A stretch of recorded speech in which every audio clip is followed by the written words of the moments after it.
Due to the graphic nature of this program, viewer discretion is advised.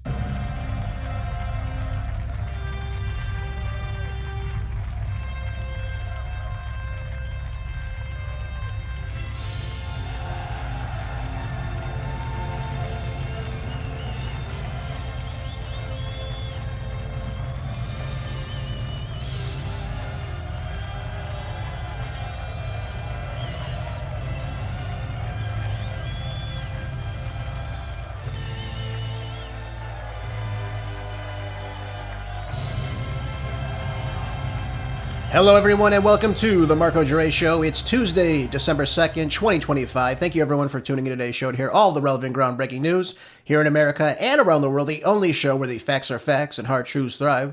Don't forget to follow the show wherever you get your podcast. It's available right now on all streaming apps. And again, share with whoever needs to hear the truth so we can make critical thinking great again here in America. Hope everyone's ready for the best hour radio has to offer, uncensored and ready to go as always. You know, I want to start off today's broadcast where we left off yesterday's show with a discussion about the Trump administration's investigations into various universities over anti-Semitism and women's rights by and large, essentially tackling civil rights for all students on college campuses. Again, I have no objection to any of that, except for the fact that the Trump administration seemed to kind of just drop all these investigations and simply not find any real fault with universities like Northwestern and just simply take a money settlement. Now, again, how does that make anybody safe on a college campus? If someone or any peoples are on these college campuses that don't belong there, they're causing strife or upheaval or ending any type of rights of the other students, I want these people to be removed and, again, tried if need be necessary. After all, we are paying for these American universities with these large grant sums by we the taxpayer. But Paul Craig Roberts, as always, broke down an article brilliantly, by the way, I have to tell you that. And it really doesn't get any coverage from the mainstream media. And the article is entitled, "The University of Minnesota Advocates the Termination of the White Race." What is he talking about here? Well, he kind of goes over the failed state of Minnesota. We talk about, anti-white American activist organizations, their justice system. Obviously, is a two-tier justice system. We saw that with the George Floyd riots and, of course, that whole case with Derek Chauvin. But, we talk about the state itself, and we're going to talk a little bit more about Tim Walz a little bit later on because there's no shortage of stupidity running around him. And we talk about the people that represent Minnesota, the Ilhan Omars, the Amy Klobuchars, people of that ilk. But he talks about the university system right now as a whole in this article, and it's important to shine some light on this. So he starts off by saying it's certainly a mistake for a normal white male, with his head still intact, to attend the University of Minnesota.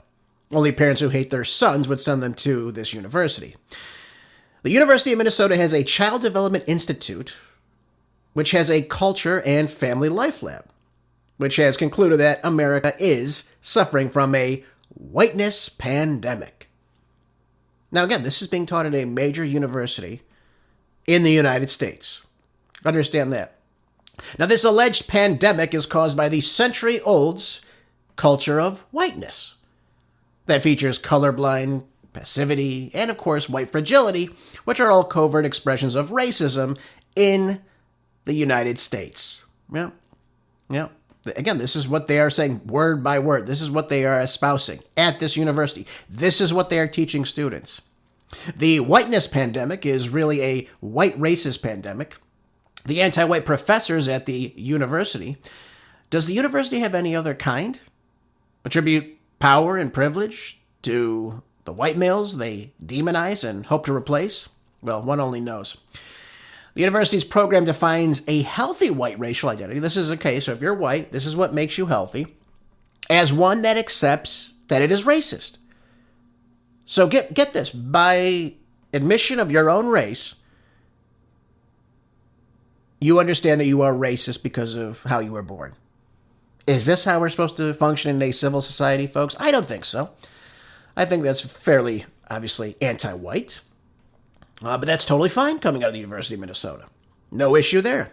So in other words, it's like a Stalinist regime where you can only redeem yourself via self-incrimination. You have to admit that you're racist because you're white. You have to hate yourself because you're white. You are a colonizer because you're white. And again, once white people realize how racist they are, and again, how they confess and admit their sins for being born, then they will, of course, advocate for their replacement by the non-racist people of color, don't you know?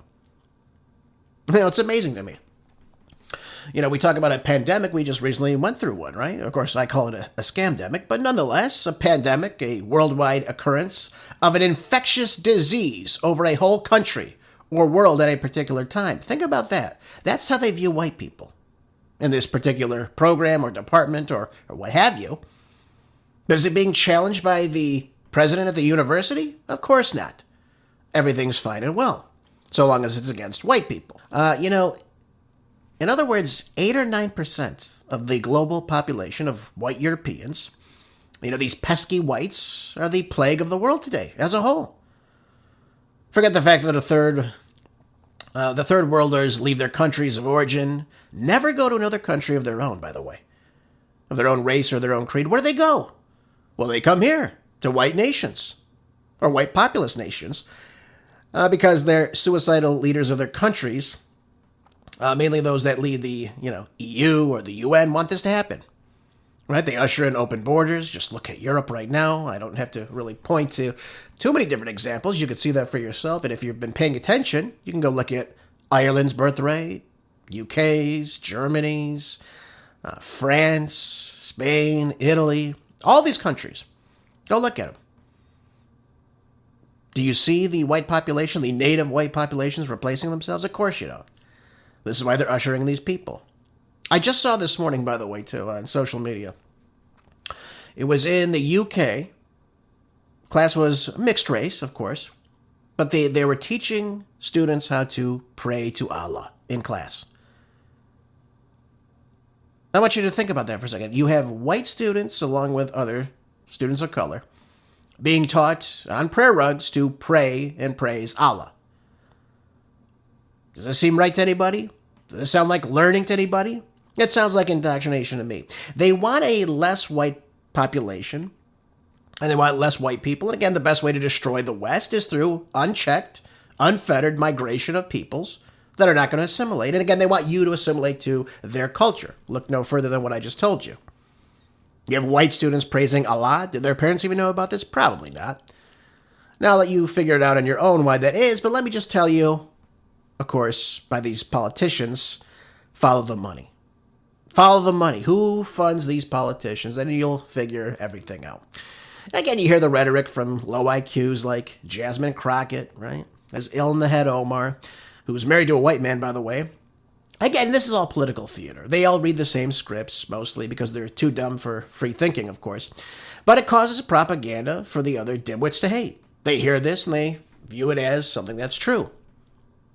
Now again, Michael Savage did a great piece several years ago on white male inventions, and this, the number has always stayed with me when he presented this fact. But he found out that, and again, never forget this too, by the way, 97% of all inventions used today are by that of white males. And he titled the broadcast White Male Inventions, and rightfully so. Don't tell that to the administrators at the great University of Minnesota, right? The statistics, of course. You might get charged with inducing a mental breakdown or heart palpitations through their anxiety from hearing this information. Where would it be today without this, right? Yes, without white men, you wouldn't have electricity, the automobile, the light bulb, despite what Joe Biden has said in the past, the computer, the iPhone, the iPad that you love to be on all day, and of course, spandex. Yes. Where would women's fashion today be without spandex, yoga pants, gym wear? I don't even think I want to know. But, it does appear, though, we'd probably be sitting in the dark right now if not for white men, our ancestors that came before us. Many of these inventions that I, of course, named to you, right here in America, by the way. Perhaps a little bit of gratitude from, the Jasmine Crockett's of the world instead of this vile hatred that they love to continue to spew time and time again. Listen to this. Because if that's the case, let's talk about the white supremacists and how many of them need to be kicked out of this country, because I can guarantee you, I can track down more crimes that they've committed, because overall immigrants have a lower crime committal rate than white supremacists. Okay. She's a lawyer, by the way, if you can believe that. I don't know how that happened, of course. Thank God for lower standards. Can she name us 5 white supremacists, by the way? So she's saying white supremacists in America are committing more crimes than immigrants in the country. Can any of you list 5 of them that are in jail right now? That are ardently set on attacking minorities? Again, don't feel bad. I can't either. Again, that didn't even stop the CDC, though, from declaring racism as an epidemic. Of course. Maybe they went to the University of Minnesota. Who knows? The University of Minnesota, by the way, supported by our tax dollars of particularly white people, tells white people that it is their responsibility to make amends for their racism by deculturing ourselves from their cultural heritage, by promoting a Tower of Babel as a replacement for the white culture. This is what the CDC said. Listen to this. It says racism is an epidemic that can also be considered a pandemic given its large cross-national proportion and spread. So in other words, whiteness is just everywhere. Again, it's this hatred of, this pandemic of whiteness is just destroying the world, of course. This is what they want you to believe. However, there is another pandemic lurking behind and driving their racism pandemic, the whiteness pandemic. Whiteness refers to culture, not only biology now. Oh, okay. The centuries-old culture of whiteness features color blindness, passivity, and of course, white fragility, which are all covert expressions of racism in the United States. Listen to this. I mean, this is sickening. This is sickening, what these people say. Naming the whiteness shifts our gaze from the victims and effects of racism onto the systems that perpetuate racism, starting with the family system. This is why they hate the family. This is why they hate religion, by and large, particularly Christianity. At birth, young children growing up in white families begin to socialize into the culture of whiteness, making the family system one of the most powerful systems involved in systemic racism. So again, let's break this part down. So in other words, if you come from a solid family, you honor your mother and thy father, if you believe in the family unit of carrying down your lineage, understanding the values of, as an American, of course, and of course, where you came from, and again, having, respect and understanding of that, then in other words, you are continuing systemic racism, somehow. So unless you come from a broken family home, you are a part of this systemic racist system, and you need to hate yourself. In other words, as Paul Craig Roberts writes it, you totally dumb shit and sushi and inattentive white people, you are to write yourselves out of history. You can only make good by erasing yourselves from Earth. And that is what you have to have done with your open borders policies, your DEI policies, of course, installing your enemies in power over you, and of course your feminism, which has destroyed the family, and the white birth rate as you import millions of non-whites to replace you. Again, I can't say it any better than what he just did, but he's absolutely right about this. And again, we see the Trump administration going after universities for anti-Semitism, forcing students to take anti-Semitism courses against their own free will, and again, paying for it, which has nothing to do with learning, but indoctrination, and not a damn thing to do when it comes to anti-white or anti-Asian. We see this right now. Now, some minor wins at a few universities for admission standards that were actively discriminating against both races. But how do we have an institution that is openly preaching against a particular race, that of white people, again, telling these white students that they must define themselves as racist? That's the only way you can be healthy as a white person, is to accept your racism for being born a white person, a white European, particularly. Is that going to make the campus feel safer? Is that going to make them feel safe on campus? We don't know. Nobody's asked. It's not important. Oh, Lord, folks. So again, why is this not being brought up? And again, this is a clear violation of the Civil Rights Act of 1964. I'm sure The Trump administration should be all over this. But my recommendation to you is to keep your kids out of these cesspools we call learning institutions, unless, of course, you want their brains to accept communism, to, hate themselves if they're white, the anti-white rhetoric. Becoming a self-hating white, of course. Pro-unchecked immigration in the country. They'll be the ones in the streets marching with the signs. No one's illegal, of course. Open borders, destroying the nation that way. Just look at the Roman Empire. Anti-American, of course, because America is a white majority country. So we have to hate that. Of course, we have to hate our founding. And, of course, we have to be pro-feminism and pro-sexual perversion, right? Pro-LGBTQ, XYZ, WTUV, everything about it. And again, if they're being taught this too, by the way, in the K through 12 public schools, you gotta get your kids out of these schools. This isn't about knowledge. It's not about learning or computing, which is what school was intended for. And again, promoting Americanism, by the way, was the early foundation of the public schools in America. But now it's about destroying the minds of our young. To hate one another, to hate the founding, to hate the country. And the only way to make amends is to destroy the entire system because it was created by white, straight Christian men. And again, bring in a one world government, one world religion, a communist government. Again, no freedom. That's what it's all about. But it will be, happy, and smile at you, right? Just like Mum Dummy does in New York City, right? The feel-good communism is what I call it. My friends, this does not end well if we don't stop now and reverse course and get back to a merit-based system that works for everybody. And let racial quotas and DEI simply die. That's what it comes down to. This is disgusting that this happens on a university campus. And by the way, I'm sure the University of Michigan is not the only one. But we listen to these things. We're told by, Jasmine Crockett that it's all these white supremacists make up more of the prison population than immigrants. Again, she's referring to people of color, of course. But then how do you explain this, folks? We cannot incarcerate our way out of violence. We've already tried that, and we've ended up with the largest prison population in the world without solving the problems of crime and violence. The addiction on jails and incarceration in this country, we have moved past that. It is racist, it is immoral, it is unholy, and it is not the way to drive violence down. Wow. So you have Mayor Brandon Johnson, saying that if we arrest too many people now, it's because of, obviously it's racist. We've got to let these people stay on the streets.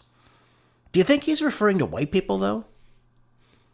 Something tells me he's not referring to white people, folks. So how does that coexist with what Jasmine Crockett just said? That white supremacists are the majority of the people in the prison systems, of course, in America. And it's not the immigrant population. Now, I'm not suggesting it is the immigrant population, but how do we make amends with what they're both saying? It doesn't make sense. Of course, nothing really makes sense on MS Nobody Cares, but it doesn't stop them from saying it. Now, he's referring, of course, to the black minorities in Chicago and the undocumented immigrant population, or the illegal aliens is what I call them. That's what they are. So if that's the problem, then why is she referring to white supremacists and saying that there's more white supremacists out there in jail right now than there are immigrants that are coming in this country, which she's, again, referring to as people of color? Doesn't make any sense, does it, folks? Doesn't make any sense. And by the way, you can't incarcerate your way out of violence? Of course you can. You put criminals in jail. Mr. Johnson, that's how it works. Not that you would know anything about holding people accountable. But again, this is the rhetoric we see. To my own amazement, though, this morning on Fox News, maybe our energies were aligning this morning. I don't know. It's on Fox News this morning, saying that over 100 college campuses in the state of California are accusing of discriminating against U.S.-born citizens in a new DOJ complaint. I like this. This is what we need. Again, we need to shine the light on Gavin Newsom, who is really behind all this, by the way. But a civil rights group now filed a federal discrimination complaint with the United States Department of Justice on Monday, alleging that the Deferred Action for Childhood Arrivals, or DACA, recipients, calling it undocumented programs at California college campuses, unlawfully exclude American-born students. Of course they do. Look what Gavin Newsom's whole position is. giving $250 million of taxpayer money to illegal aliens. Again, illegal. Designating money for one group of people but not for another is illegal. So now the complaint filed by the Equal Protection Project of Legal Insurrection Foundation shared that with Fox News Digital, asking the DOJ's Civil Rights Division to launch a formal investigation into the University of California, and of course the California State University and California Community College systems, and 138 participating California public colleges and universities, alleging that they are violating the Civil Rights Act of 1964. Yes, maybe they knew I was going to talk about this today. Maybe my prayers were answered. They were going to hold these Democrats who are doing this accountable in these universities, by and large. Again, this prohibits educational institutions that receive this federal funding from discriminating on the basis of race, color, and national origin. And, of course, the Equal Protection Clause of the 14th Amendment. A letter was written to Assistant Attorney General Harmeet Dillon, who's actually from San Francisco, by the way. And EPP attorneys argue that the programs provide benefits restricted to DACA recipients and undocumented students, effectively excluding American-born students. How do you have a program for illegal aliens and not for the American citizens that are supposed to attend these universities? Does it make any sense, folks? Does it make any sense that you have professors preaching hatred of white people?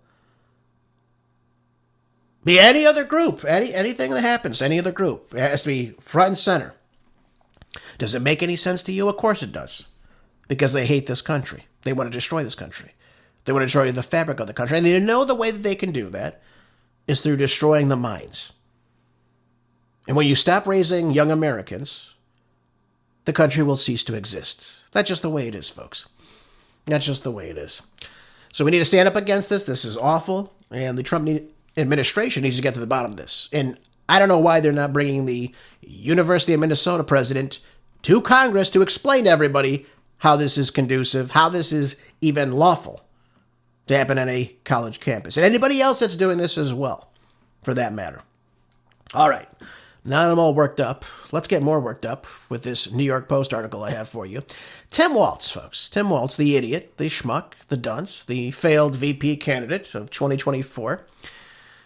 Minnesota's in a lot of trouble right now, folks. You got to understand this. Not just the University of Minnesota, but the state as well. It says here, Minnesota's social service workers slammed Tim Walz as 100% responsible for the massive fraud of $1 billion.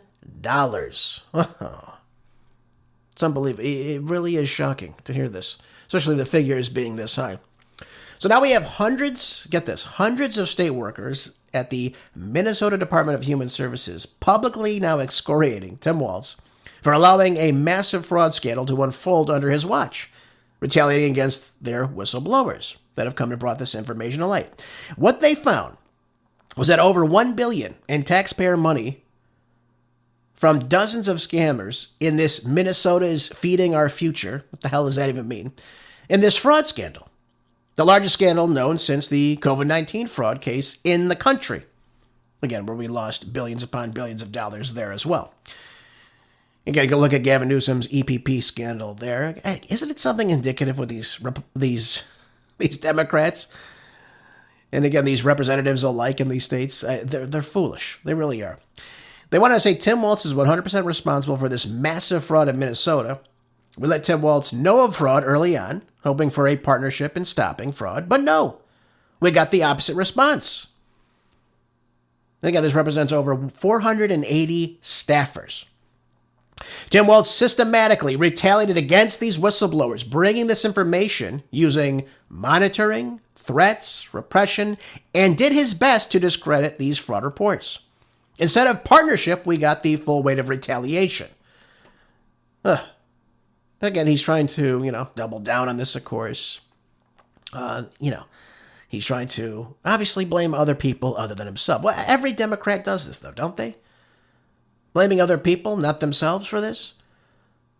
Look at this. Feeding Our Future, a nonprofit funded and founded in 2016 that purported to help feed school children, had partnered with dozens of local businesses under the pretense of providing food aid.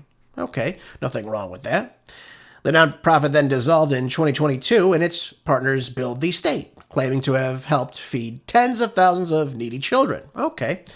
In reality, most of that money was squandered on foreign real estate projects, luxury cars, and much, much more.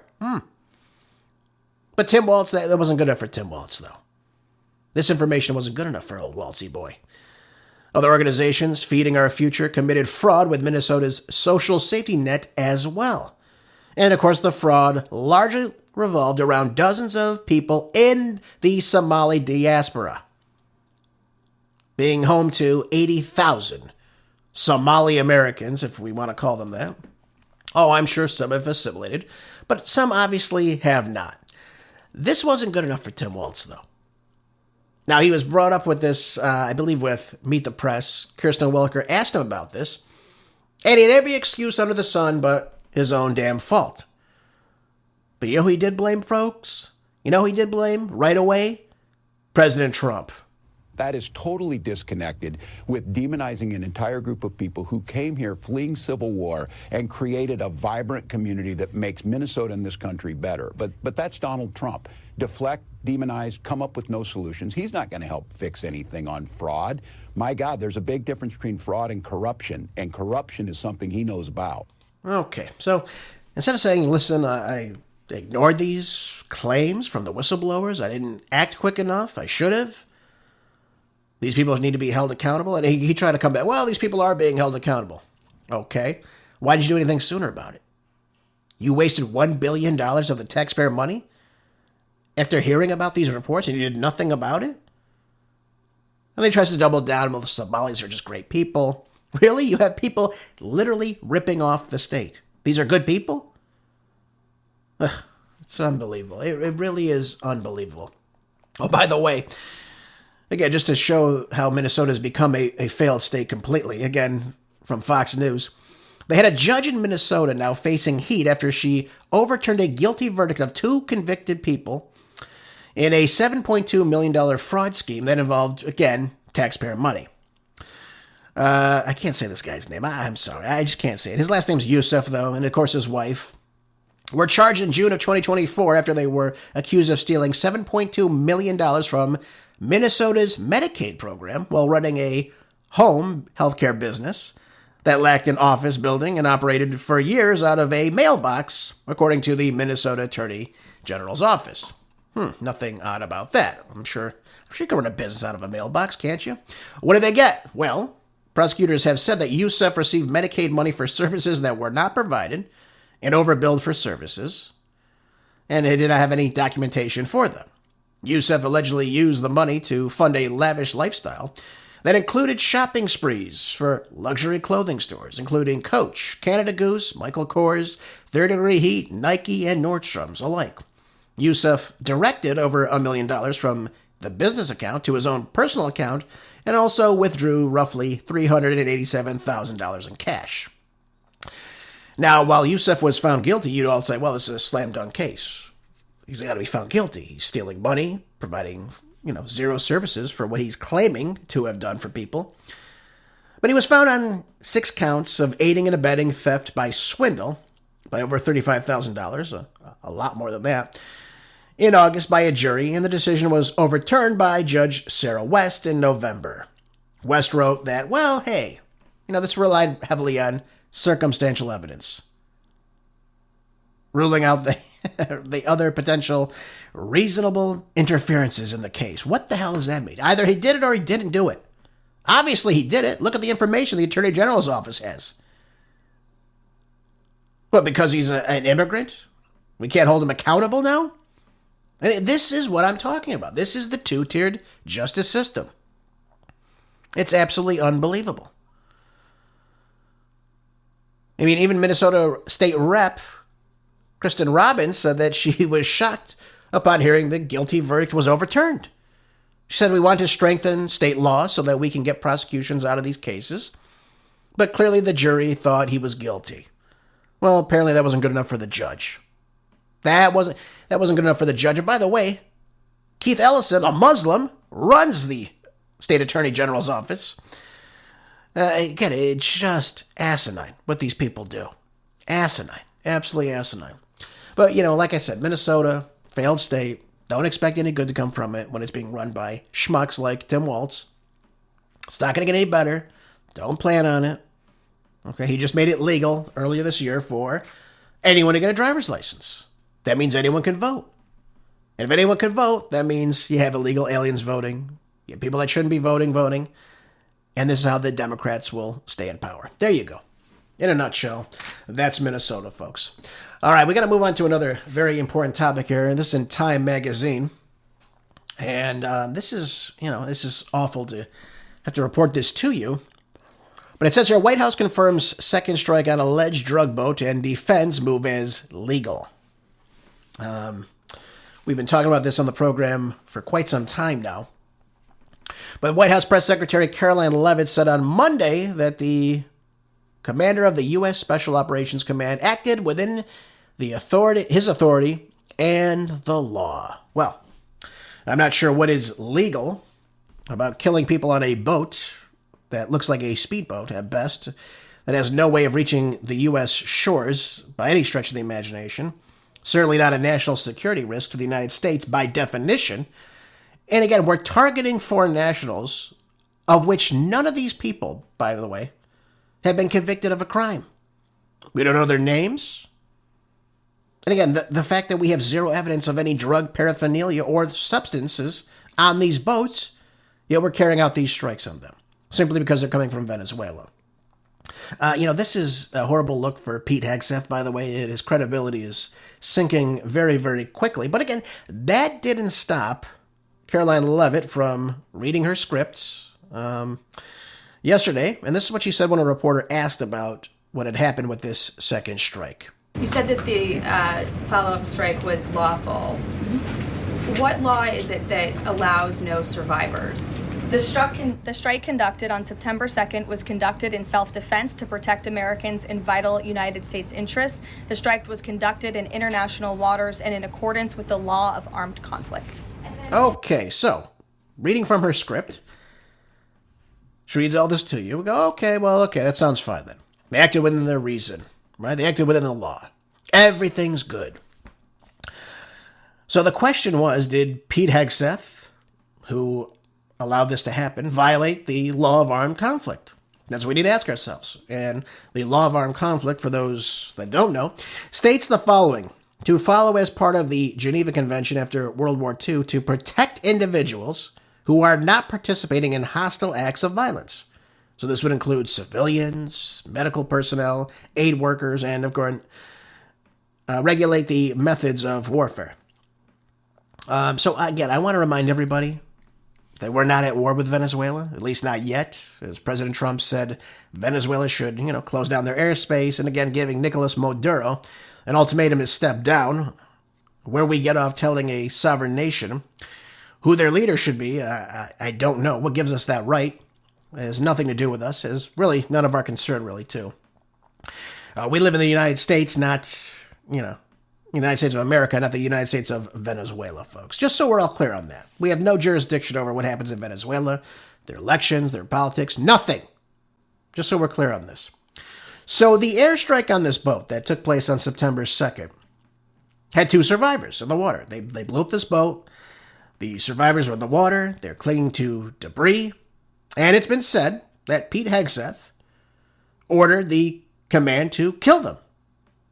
But after much denial at first, the truth finally came out. By law, the law of war tells us that once your ship has sunk, you are no longer posing a threat to the aggressor in this situation, in this case, the United States. So not only can you not continue to try and kill someone, particularly the survivors of this, you actually have to rescue them. Again, this is the law. This is what I'm reading to you. But what did Hegseth do, folks? He tells Admiral Frank Bradley to kill everyone. Anyone involved in the deaths of these 2 people, especially the ones who, again, were involved in that execution of the 2 in the water, is a clear violation of the law. What we're witnessing now, again, the 81 people now that have been killed in these airstrikes at sea, are war crimes, folks. They are. They violate the Geneva Conventions and every revision since 1949 after World War II. all the way up until 1996. And even the War Crimes Act that our own Congress passed in 1996 as well. One of the declared definitions, as it is written, is willful killing, not self-defense. Not retaliation in a hostile event, but willful killing is not able to happen. We are prevented from doing this. And again, that's what Hegseth had Bradley do. The SEAL team commander and anyone else involved in this munitions firing are guilty of war crimes, folks. Again, I hate to tell this to you. I want this administration to succeed. This is not right, folks. This is simply not right. First and foremost, I'm a constitutionalist. And again, I'm a truth seeker. What happened here was a war crime. Even President Trump said that he wouldn't approve of it. But again, Hegseth denied it, and he lied about it. Under our laws, again, anyone could be arrested now for this. They could be tried, they could be sentenced to life imprisonment or the death penalty for these actions. Just so we're all clear on this. This is all in the War Crimes Act of 1996, folks. Again, I don't like telling you this, but these are war crimes, my friends. And again, I hope I've made my position clear on this. Per our Constitution and our duty to pass these laws, these actors by Southcom on September 2nd were illegal. There's no other way to say this to you. No other way to say this to you. What happened was a violation of the law, the violation of our Constitution. I read to you last week, I've read to you prior to this. Killing people in the water like this, that pose zero threat to you, that have not attacked you, that do not pose a risk to the ship, which is what's happening right now, is a violation of our Fifth Amendment, of our Constitution. We have to follow the law. Where it says no person, doesn't say no citizen, it says no person shall be deprived of life, liberty, or property without due process. Where the hell's the due process in this? Simply calling someone a narco-terrorist? Do you think you can just blow up a boat and kill everybody? We don't even know if there's drugs on these boats. We don't know who's on these boats. We don't know what they're doing. We're just blowing them up because they're leaving Venezuela. It's very, very troubling, of course. And again, can we stop comparing Pete Hegseth to Obama? Again, who ordered the killing of American citizens as well, like Anwar al-Awlaki, again, his 16-year-old son, who are American citizens in drone strikes in Yemen. This is who we're going to compare Hegseth to? Someone as low as Obama? Hey, let's raise the bar a little bit, folks. Again, all this behavior is disgraceful. And again, comparing Hegseth, I'd like to think conservatives, we have a higher standard than this. So, again, if President Trump is so hell-bent, by the way, on removing these narco-terrorists and, again, holding them accountable and killing them, why the hell did he just pardon an actual narco-terrorist, Juan Orlando Hernandez, who was sitting away and rotting away in U.S. prisons now for, I think his sentence was 45 years. This is a guy who allowed hundreds of tons, 400 tons, by the way, of cocaine to enter the United States, along with weapons charges.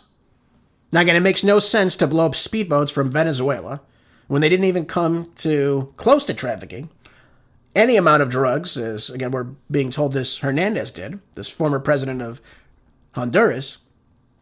And by the way, they're not bringing in as many drugs from Venezuela as other Latin American countries do. So, again, where's the consistency of this? Where is the logic of this?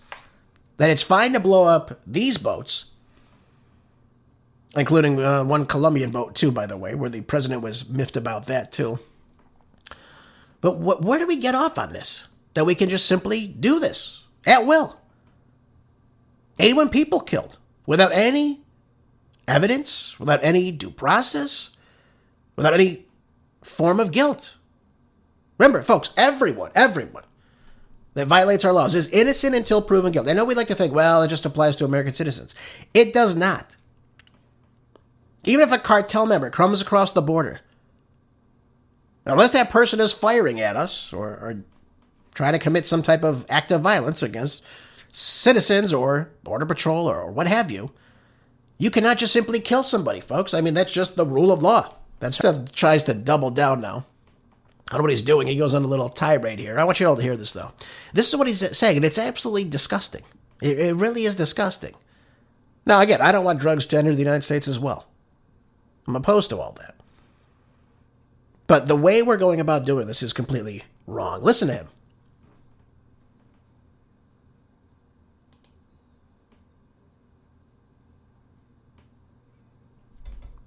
The audio should be loading. I hope. Where's my audio, folks? Where's Pete? Lock it to zero. Operational control of our border. All right, let's start that again.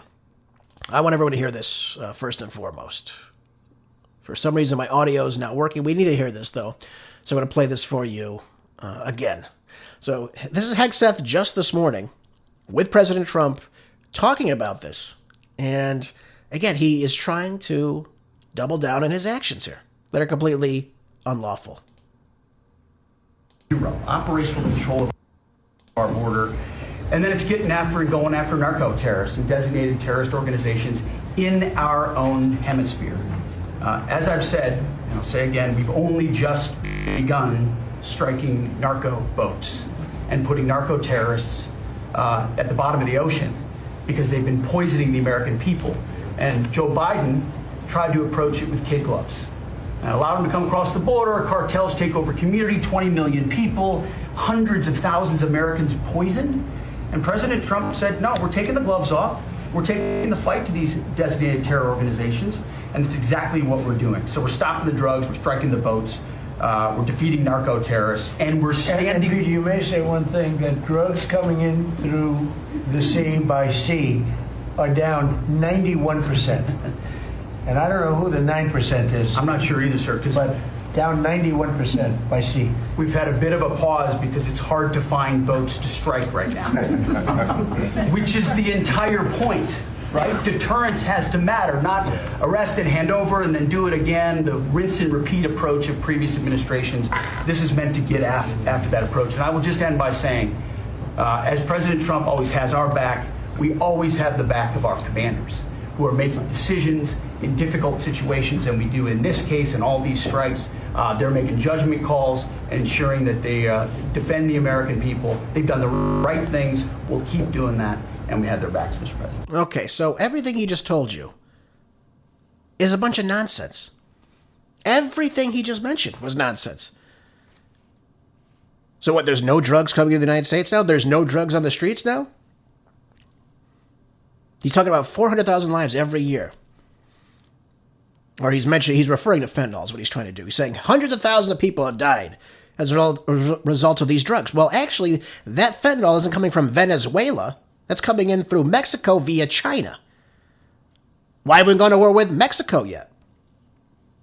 If that's the sole purpose, I guess all of a sudden of the Department of Defense, this is unbelievable. To actually sit there and go, well, we're putting these boats on the bottom of the sea.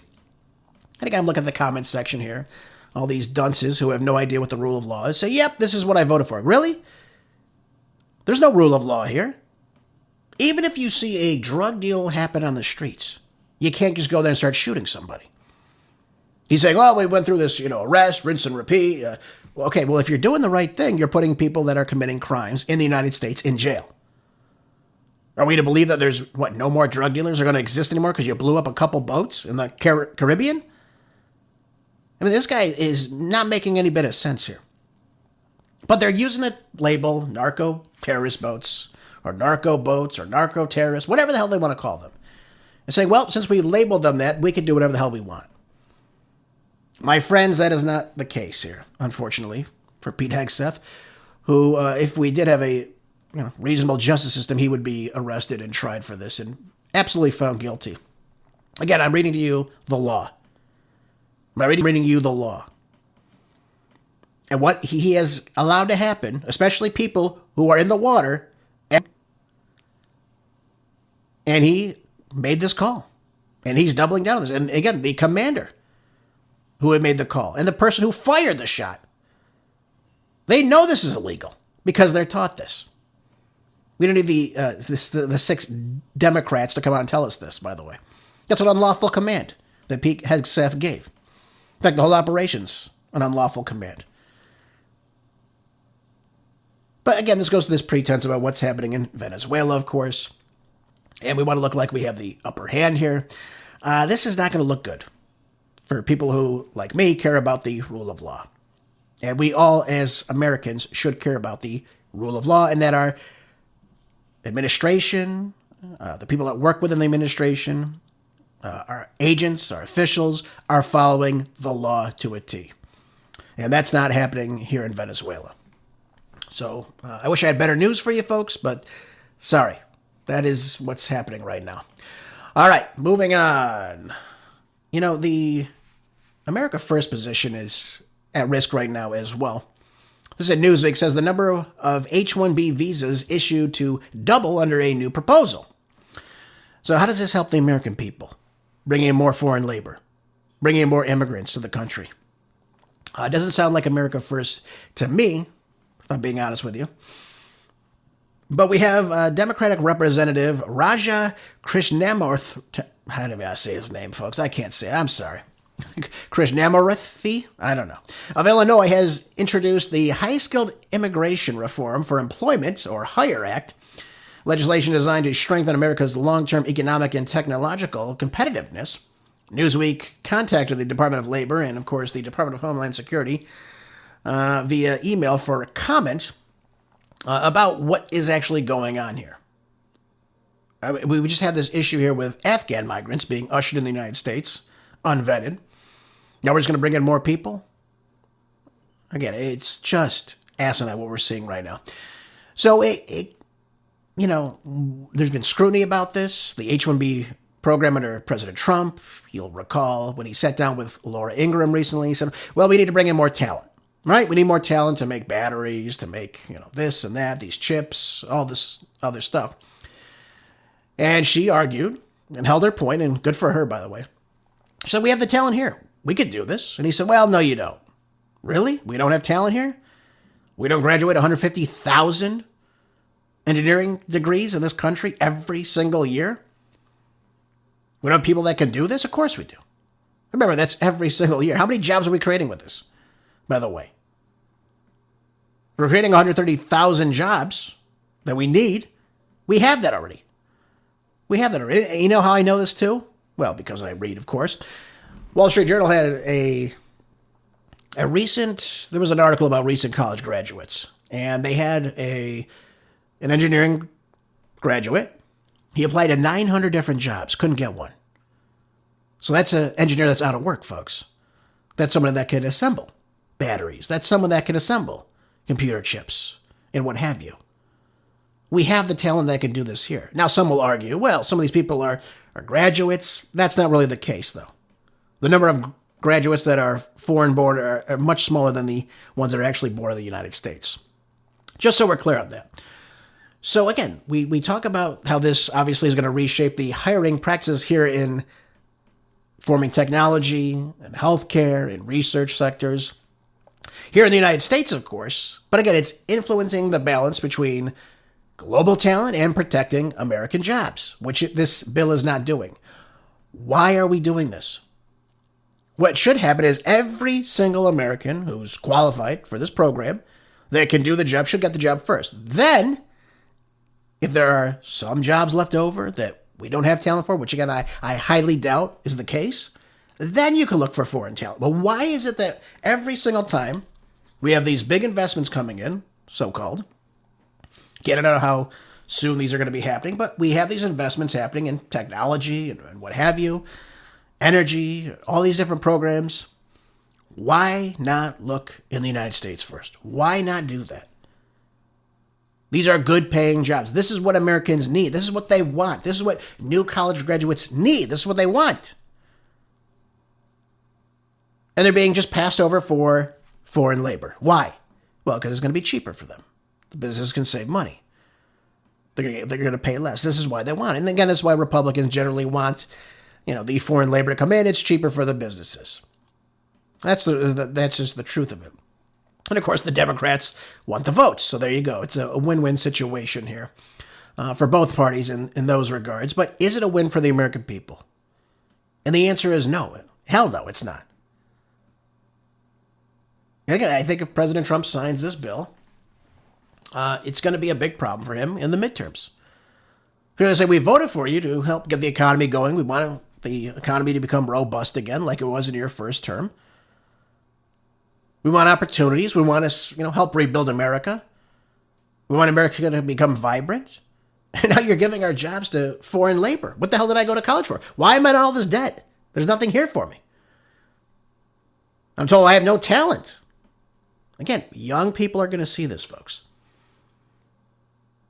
Young people, the millennials, the Gen Zers, the Gen Ys, whatever the hell they call them. These people are seeing this.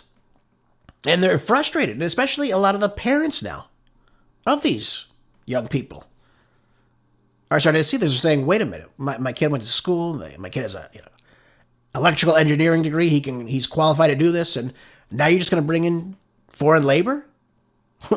How's this part of the American dream? How is this America first? How is this America make America great again? All these different situations are being asked, and rightfully so. Again, I'm not opposed, of course, but I think we have the talent here, folks. When you have a 4.4% unemployment rate, you don't need to keep ushering in people from the third world. Otherwise, there's no point to these programs in college universities. And by the way, I also brought up to you, I believe it was either last week or the week before, when we talked a little bit more in depth about this.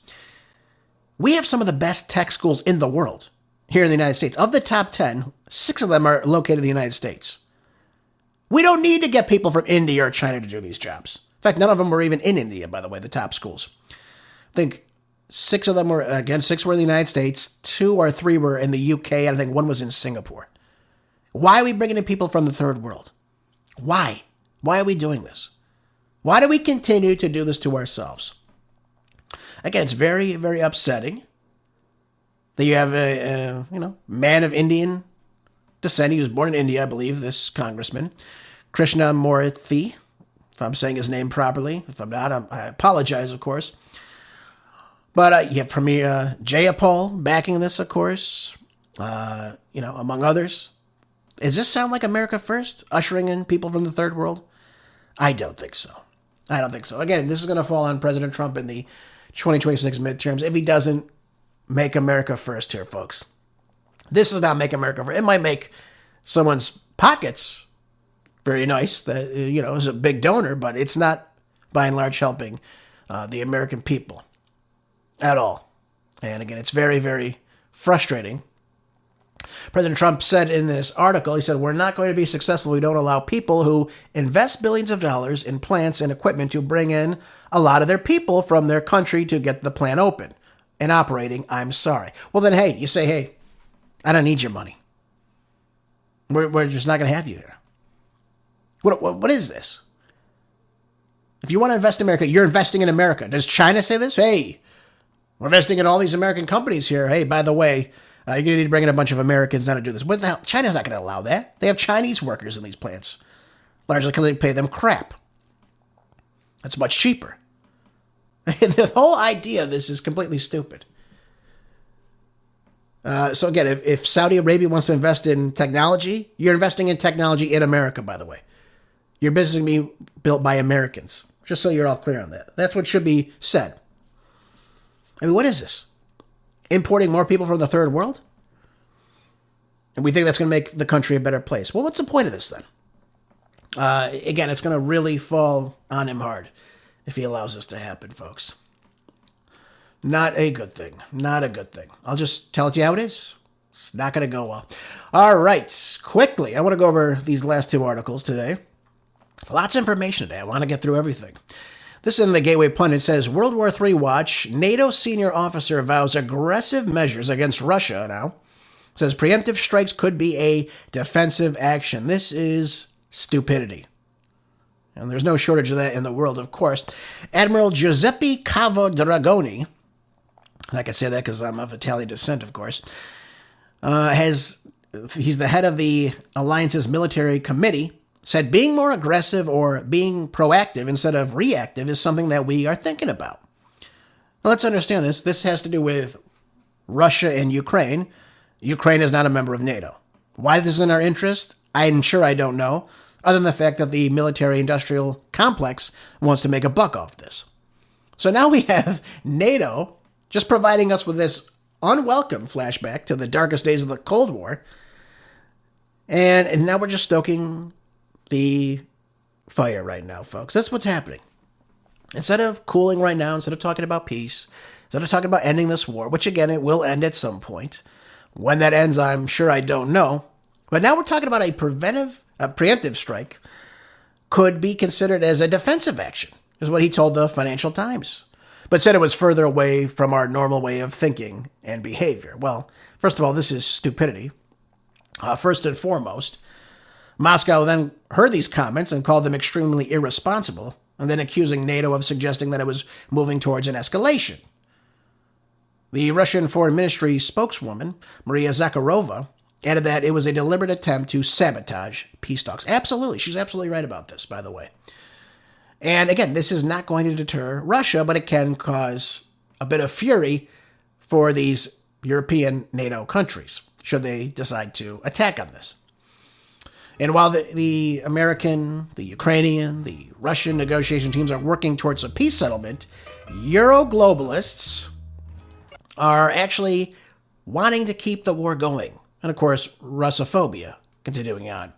Why this is happening again, it doesn't make any sense to me looking at this, because I'm someone who wants peace. And obviously Russia, and I've been coming to terms with this obviously for quite some time, Russia is now closer and closer to a military victory now than ever. So the analysis actually showed that Russia's army made its biggest advancement in Ukraine for a year in November, capturing some 270,000 square miles.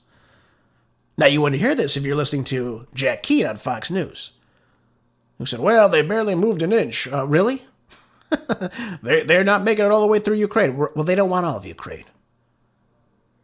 They don't want this land. This is not their prerogative. They don't want this. And again, for comments like this at a time when President Trump is trying to work for peace, and Vladimir Putin wants peace, and maybe it's gone through the thick skull of Vladimir Zelensky that his time is up, we should be looking at peace, at ending this war, not escalating the war and causing a greater war and widening war throughout Europe. I don't think that's conducive to NATO or the EU as a whole, folks. Just thought I would share that with you because, again, it's extremely important. So, again, I hope cooler heads prevail. It seems to be that the Russian diplomats are the ones that are scaling back on this while acknowledging that these threats are somewhat valid.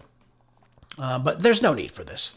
Completely irresponsible of this NATO general. All right, final article today. I like this article. Just the news. Ohio Senator Bernie Moreno introduces a bill that would end dual citizenship, saying America first and America only. Well, thank you, Bernie. I've been saying this for quite some time now, and maybe he listens to the show. Who knows? But Ohio Senator and Republican Bernie Moreno introduced a bill on Monday that seeks to end dual citizenship and require new American citizenship to submit exclusive allegiance to the United States. Now, Moreno's controversial legislation would make any American who currently has dual American citizenship with another country choose between the two nations, and any American who seeks dual citizenship to then give up their U.S. citizenship. I mean, that is something very big, by the way. One of the greatest honors of my life, he says, is when I was 18. The first opportunity I could do so, says Moreno, who was born in Colombia, but has since given up his Colombian citizenship.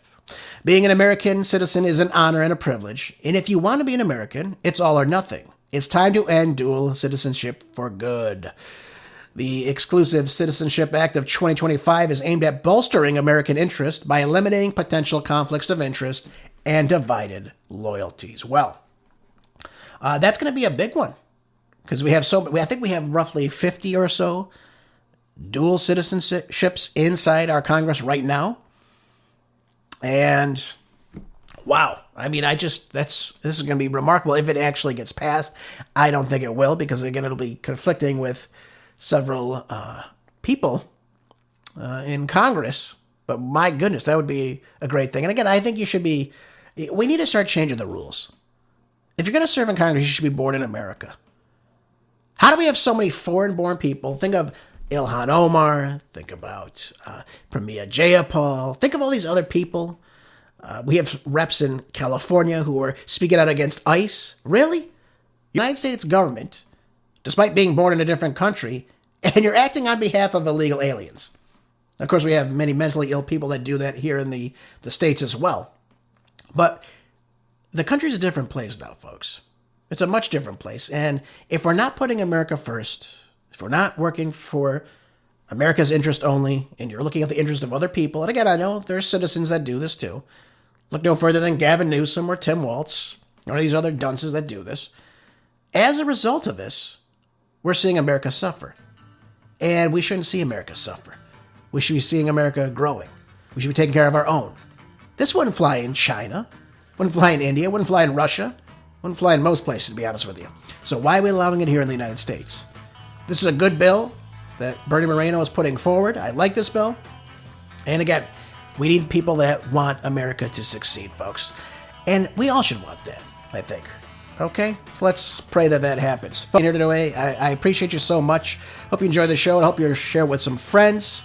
And again, I'll see you here tomorrow on the next Marco Dre Show. Until then, be good, stay busy. God bless.